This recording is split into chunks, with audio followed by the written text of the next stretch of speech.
One of my favourite plants at this time of the year in the garden is the lavender. There's nothing better on a warm evening to come past and smell. The scent is beautiful. So I want to dot a few plants around the allotment, and now is an ideal time as we approach into July to take some cuttings. You can take them a bit later into the autumn, but they will become hardwood cuttings then. I find it much easier to root while they're softwood. I'll just take you through a few steps that I do, and you can increase your stock quite easily.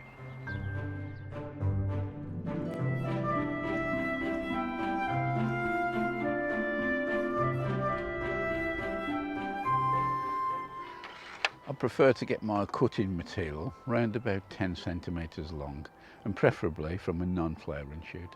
So if you go amongst the lavender plants between the flowers, look down, you'll actually see some little shoots coming up at the side of the plant, and that's ideal cutting material.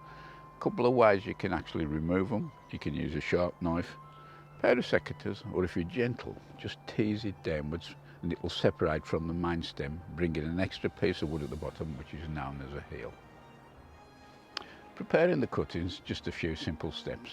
First of all, you need to chop just below the node on the stem, which is a little knuckle, or if you've got an actual heel on there, just tidy that up. And then what I tend to do is to remove most of the leaves from the main stem, so you've just got 2 or 3 at the top and a long stem. And the final thing I do, I always take out the tip of the plant as well, because that will then concentrate any future growth down below. So the next thing to need to do is have a look at what compost we're using.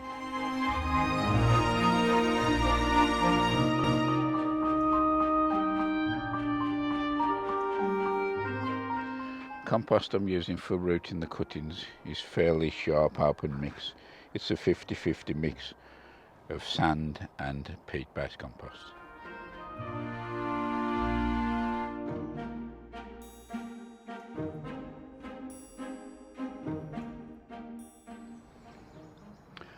And the final job is just to dib a little hole, put the cutting in and get it firming. Some people prefer to use a hormone rooting compound onto the bottom of their cutting. No problem with that, but I just tend to put them straight into the compost, and my success rate is fairly good, so I just carry on doing like that. So all that's left now is to give them a watering. You can put these inside a plastic bag. I think what I'm going to do is just put her into a propagator under the bench, just to give them a bit more extra humidity. Whatever you do, don't try and get the plastic bag to touch the leaves, because these are quite succulent type leaves and they will actually rot away. So do make sure there's nothing actually touching the leaves while they're in the process of putting roots down.